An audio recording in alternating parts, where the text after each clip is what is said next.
Good morning. Out here again. Good. Most people are still negotiating with their alarm clock right now. You're already moving. That counts for something. Come on, walk with me. This hour is yours. Before the phone, before the noise, before the day starts asking things of you. Let's use it well. You're looking good, by the way. Better than last time. Whatever you've been doing, keep doing it. Now, today is not a casual walk.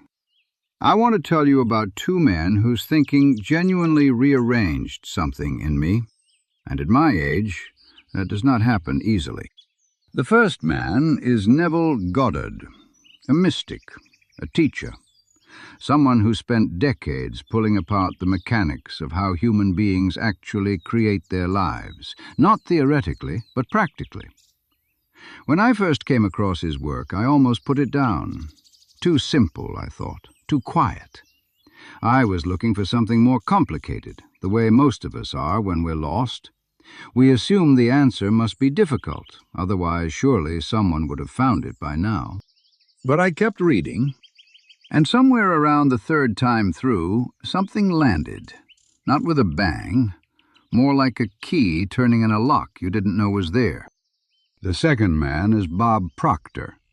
Where Neville is the mystic, Proctor is the mechanic. He takes the same territory, the subconscious mind, the invisible forces shaping your life, and explains it the way an engineer explains a bridge. Here is why it works. Here is what is holding you back. Here is the precise thing you need to change, and why changing it feels almost impossible, and how to do it anyway. Together, these two men are describing the same room from opposite doors. And this morning, we are walking through both of them. All right, feet moving. Let's start at the beginning. But before we get into the deep end, I want to give you something simple first. Think of it as your morning checklist. Not the work one, not the errands. This one. Number 1. Smile. I know, you might not feel like it. Maybe the morning is gray. Maybe something is sitting on your chest that hasn't moved in a while. Smile anyway. Not because everything is perfect, but because you are here, moving, breathing, in possession of another morning that not everyone got. That is not nothing. That is actually quite a lot. We'll come back to the rest of the list as we go, but start there. Now, let's talk about desire. Specifically, let's talk about where you put it. When you want something, really want it, where in time do you place it? In the future, of course. That's where unfulfilled things live. When I get the money, I'll feel secure. When I meet the right person, I'll finally be happy. When the business takes off, I'll be able to relax. When my health turns around, I'll be at peace. You have been doing this your whole life. I did it for decades. It feels completely natural because that's where desire seems to point, toward the not yet, the almost, the someday when conditions are finally right. But here is what Neville Goddard discovered. And pay attention here, because this is where most people's understanding of how life works quietly falls apart. Every single time you place your desire in the future, you are telling your subconscious mind in the clearest possible language that it is not here now. And your subconscious doesn't hear the desire. It hears the assumption underneath it.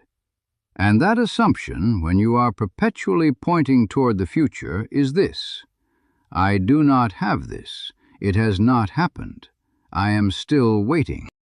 And so the mind, which is precise and impersonal and absolutely reliable, delivers accordingly. More waiting. More almost. More not quite yet. More doors that open halfway and then quietly close. The future, you see, is the dimension of absence, and absence fed daily into the fertile ground of your subconscious with the faithful repetition of hoping and wanting and not yet, grows more absence. It cannot grow anything else. It doesn't know how. This is the trap, and most people live in it their entire lives without ever realizing it.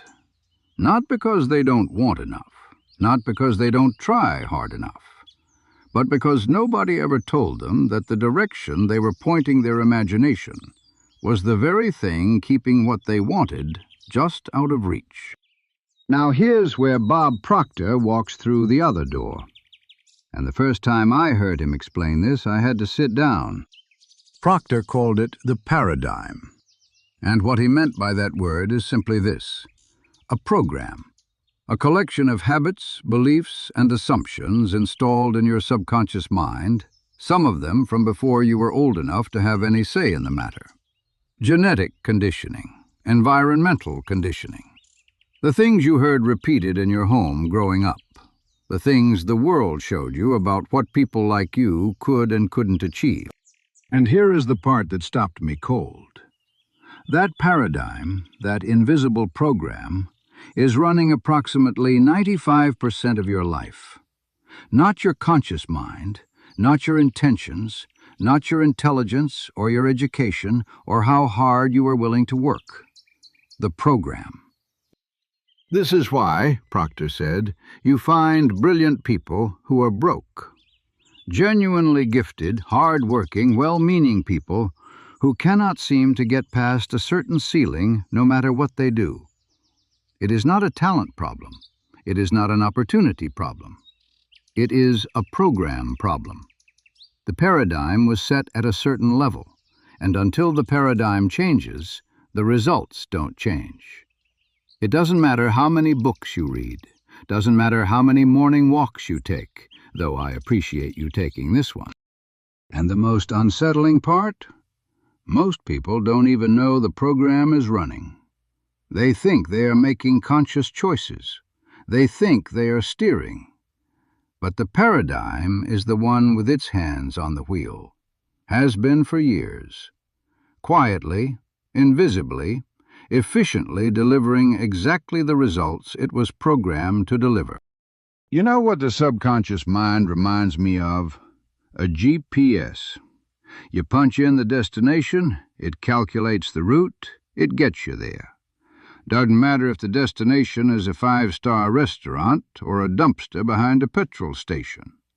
It will get you there with the same calm, cheerful confidence. In 400 feet, turn left into your own misery. And you follow it, every time, because it's your voice giving the directions. So now we have two problems sitting in front of us. Neville says, your desires are stuck in the future, which is the dimension of absence, and your subconscious keeps delivering more absence. Proctor says, even when you try to think differently, your paradigm fights back, because the paradigm doesn't care about your intentions. It cares about its own continuity. It will pull you back to the familiar with a force you can feel in your chest, in your gut, in the sudden, inexplicable deflation that happens just when things start to go well. Together, what these two men are describing is the same wall from two different angles. And the wall is this.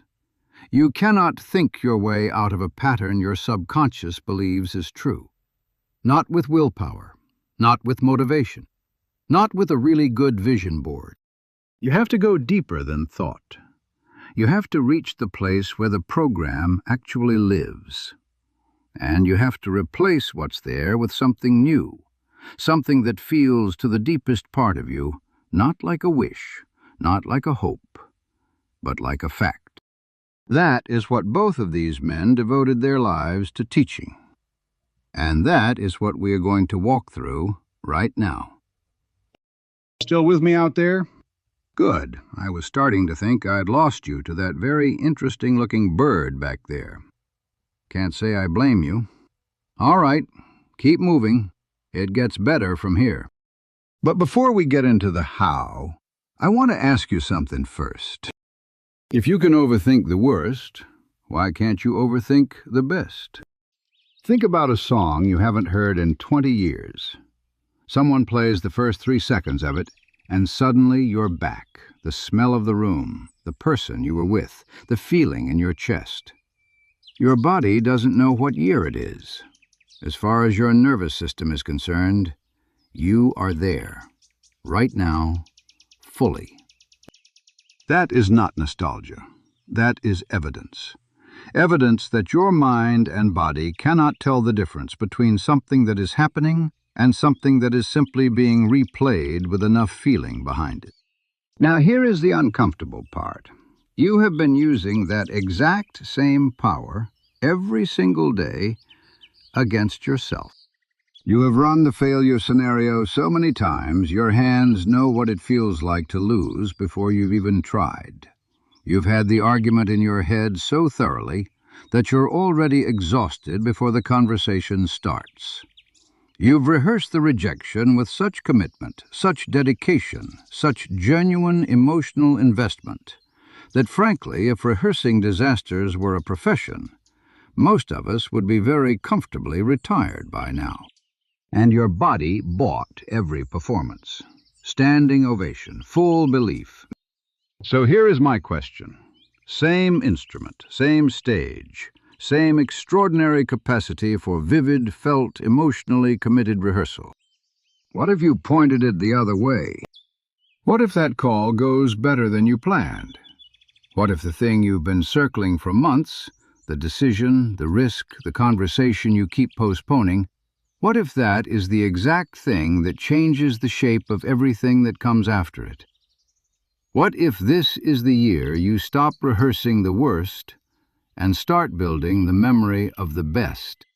You are not limited by what is available to you. You are limited by what you are willing to imagine. And imagination, directed, felt, repeated, is not wishful thinking. It is instruction.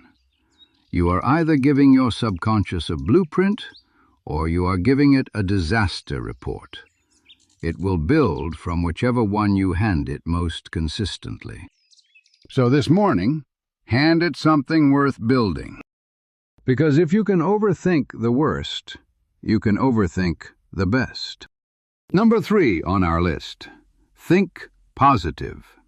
And before you dismiss that as something you'd find on a coffee mug, stay with me. Thinking positive is not about pretending. It is not about slapping a smile over something real and painful. It is about deliberately choosing, in the small moments throughout your day, which direction you point your mind, toward the evidence of what is working, or toward the evidence of what isn't. Both exist. Both are real. The question is which one you rehearse. Now, let me give you the technique. Neville called it the thankful past. And the first time I encountered it, I almost dismissed it as too simple, which is exactly what he warned would happen. He said, "The complicated mind overlooks it entirely because it doesn't demand enough of you. There is no struggle in it, no straining. And we have been so conditioned to believe that results require struggle, that something effortless feels suspicious." Here is the idea at its foundation. Your subconscious cannot distinguish between a memory of something that genuinely happened and a memory you constructed in your imagination. To the part of you that creates your experience of reality, both are equally real. Both carry identical creative weight. Think about that for a moment as we walk. A memory you built in imagination carries the exact same signal to your subconscious as something that actually occurred in your life. Now think of a genuine memory, something good, a moment from years ago when something went beautifully right. Notice the quality of it. You are not hoping it happened. You are not reaching toward it or working to maintain your belief in it. It simply is, with its own quiet, unremarkable, completely effortless authority. It is done. It is behind you. It is simply and permanently true. That quality, that settled, certain, already done feeling. That is what Neville wanted you to bring to your desire. Not visualize it in the future, not affirm it in the present tense. Remember it with the calm, unhurried certainty of a cherished memory as something that has already occurred. Here is precisely how you do it. Tonight, before you sleep, choose one desire. Not a general improvement, something specific, something you can build a scene around.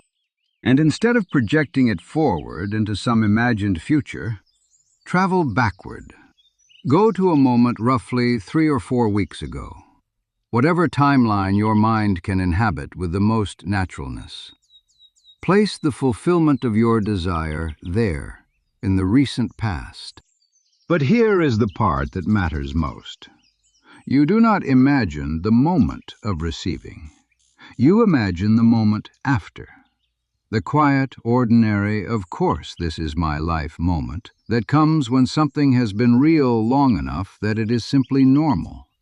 The moment when the struggle is not approaching its end, it is already behind you. If your desire is financial, you are sitting quietly, perhaps with a morning coffee, thinking back to the day it arrived. You remember opening the message. You remember sitting very still for a moment before it felt real. You remember who you called first. You are not in the scene of receiving. You are in the scene of looking back at it.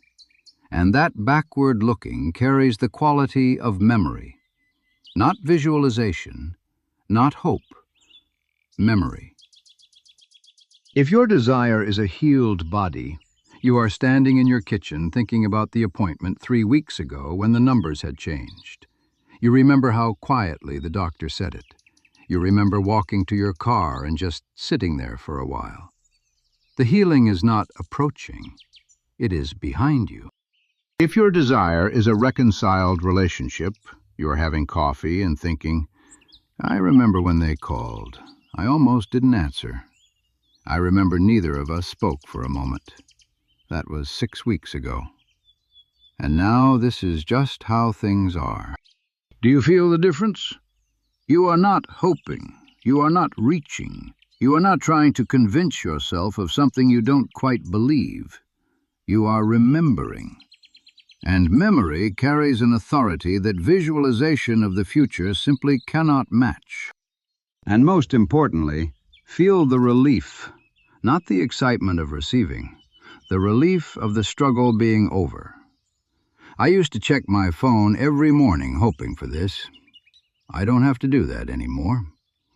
I used to wake up at 3 in the morning, turning it over and over. I haven't done that in weeks. That specific exhale, that quiet, slightly exhausted gratitude of someone who was genuinely uncertain and is now genuinely certain, that is the signal your subconscious recognizes as done. And when it receives that signal, it has one job: build reality to match. I actually tried this one evening, sat in my chair, eyes closed, fully elevated, deeply in it. My wife walked in and said, "The bin needs taking out." Just like that. Spiritual practice over. Practice in private, friends. How are those legs doing? Mine filed a formal complaint somewhere around the last corner, but I've chosen to ignore it. You good? Good. Keep moving. We're getting to the part where Proctor really earns his keep. Now here is where Proctor picks up what Neville put down. Because you might be thinking, all right, I understand the technique, I'll try it tonight. And maybe you will. And maybe it will feel a little strange and a little forced, and by morning you'll have half forgotten it, and by the following week you'll have moved on entirely. Proctor would not be surprised, not because you are weak or undisciplined, but because he understood something about the paradigm that most people miss entirely.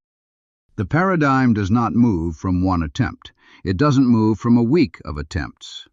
It has been in place in some cases for decades, built layer by layer from childhood, from repetition, from the accumulated weight of everything you were shown about what is normal and what is possible for someone like you. That is not going to dissolve overnight because you sat in a chair and constructed a pleasant memory. Think of it like a groove worn into old wood. The water has been running the same channel for so long that even when you redirect it, it finds its way back. Not out of stubbornness, just out of habit. The groove is simply deeper than the new path. What changes it, Proctor said, is two things. Emotional impact, a moment so significant, so visceral, that it rewrites the program in an instant. Those moments exist, but you cannot manufacture them on schedule. The second thing, and this is the one available to all of us every single day, is repetition. Consistent, feeling-filled, daily repetition. You take the new assumption, the thing you want your subconscious to accept is true, and you return to it. Every morning, every evening, before sleep, after waking.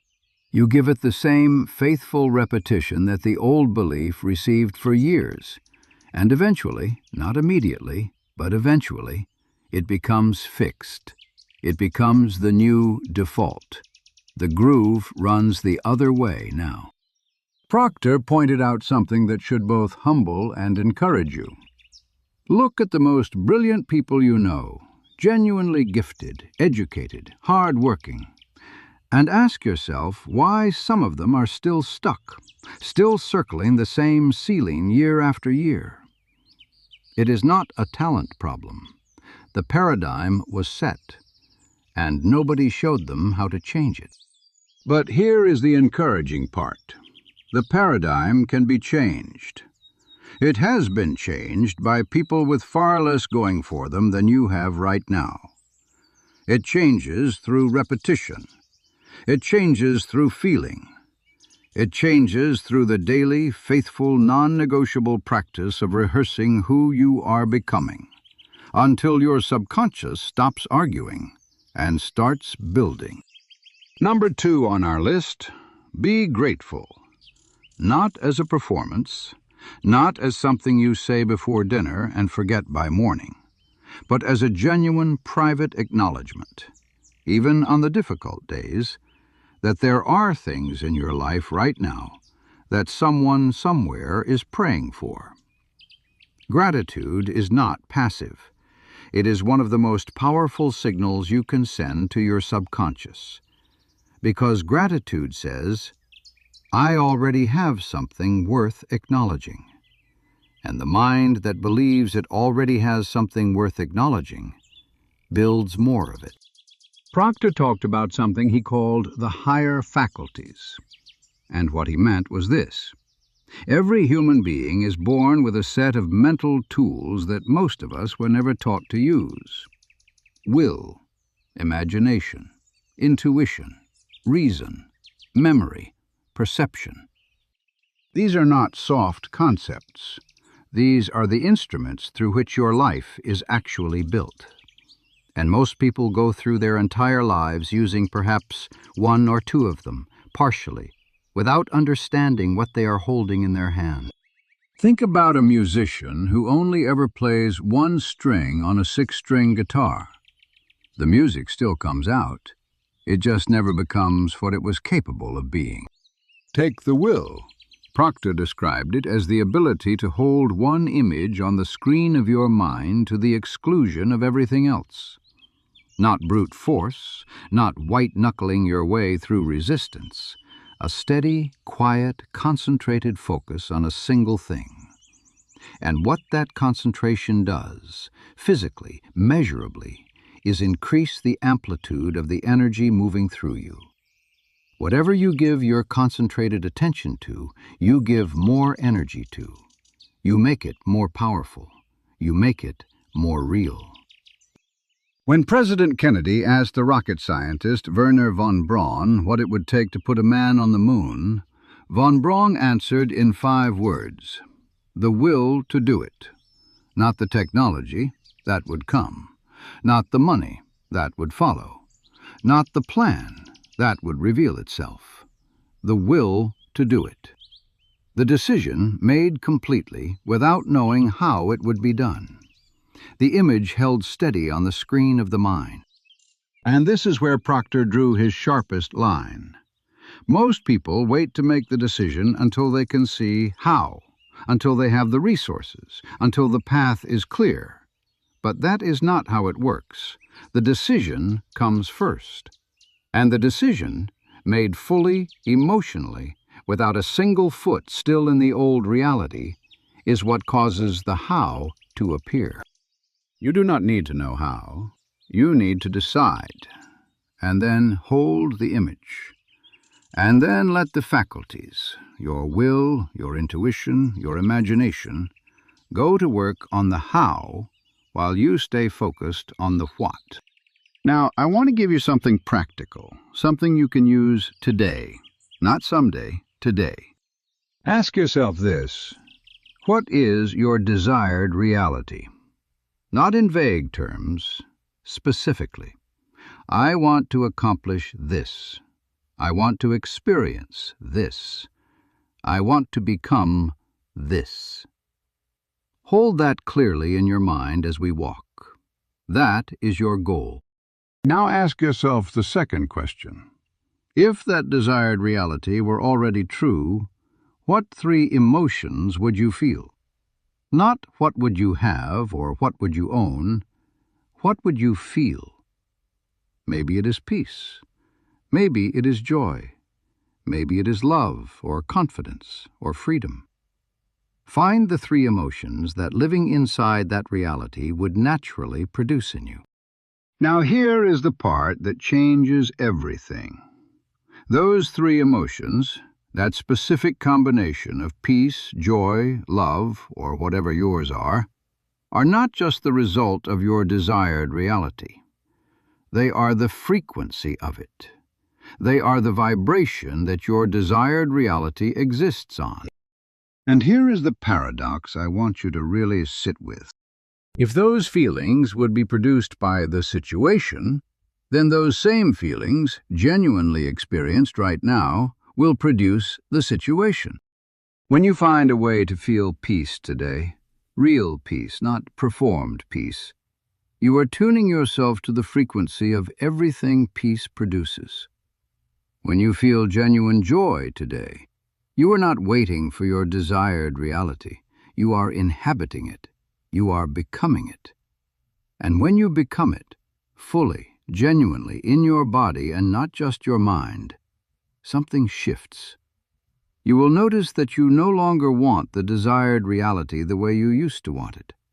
Not because you have given up, but because you have become it. And when you become it, your physical reality will begin, quietly and without drama, to rearrange itself to match who you have become. You won't be chasing it anymore, because you will have already arrived. That is not mysticism. That is the law, working exactly as it always has, just finally working in your direction. 40 days of practice. That is all anyone is asking of you. 40 days. Noah built an entire ark in 40 days. By hand. No permits, no contractors, no YouTube tutorials. Elephants included. You cannot manage one affirmation before breakfast? So let's bring it all together. Because Neville and Proctor, from their different angles, are handing you the same thing. Neville says, stop placing your desire in the future. The future is the dimension of absence. Instead, construct the memory of it having already occurred. Build it with sensory detail. Feel the moment after.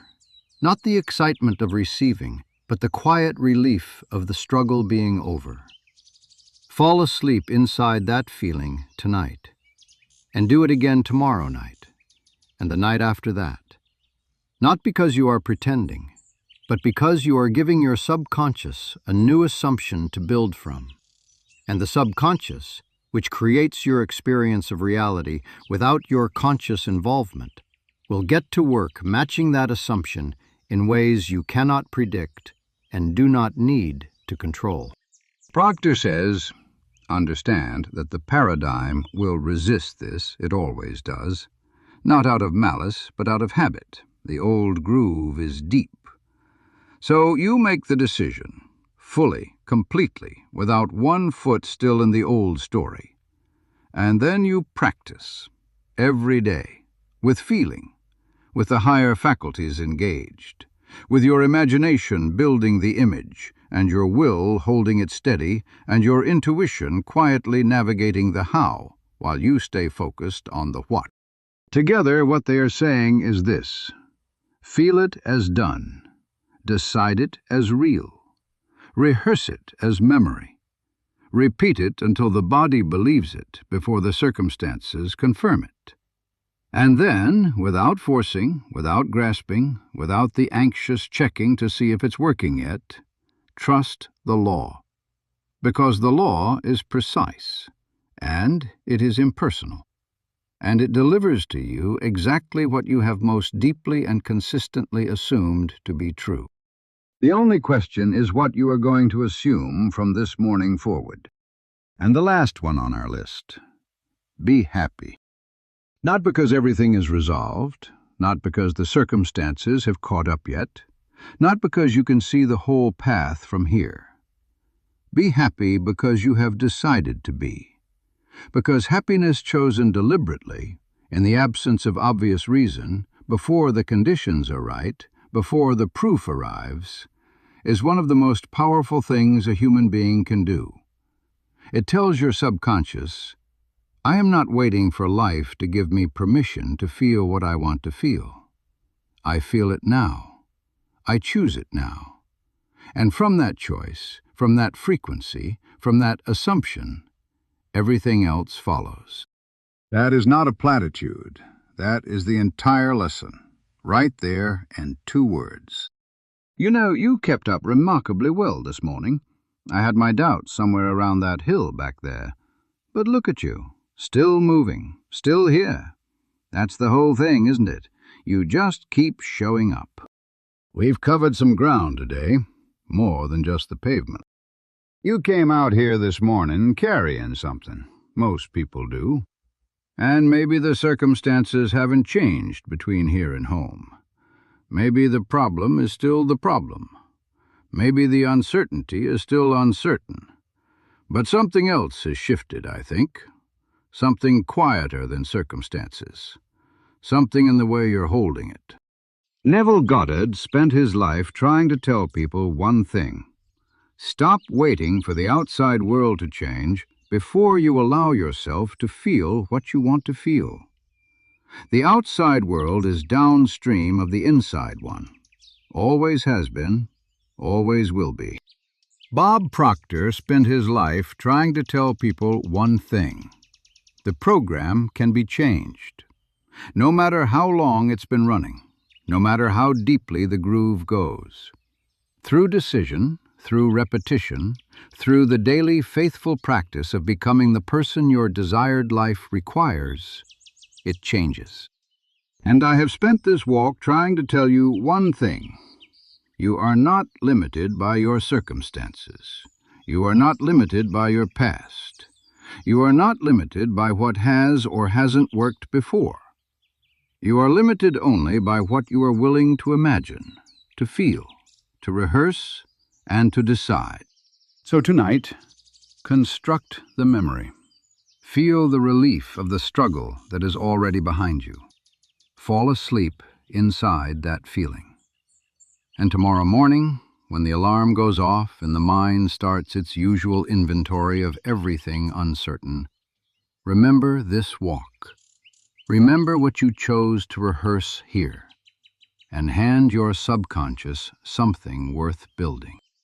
Because if you can overthink the worst, and you have been doing that for years without anyone asking, without any effort at all, then you can overthink the best. And one day, sooner than you think, you will look back at this morning the way you look back at all the things that quietly changed you. Not with drama, just with the simple recognition.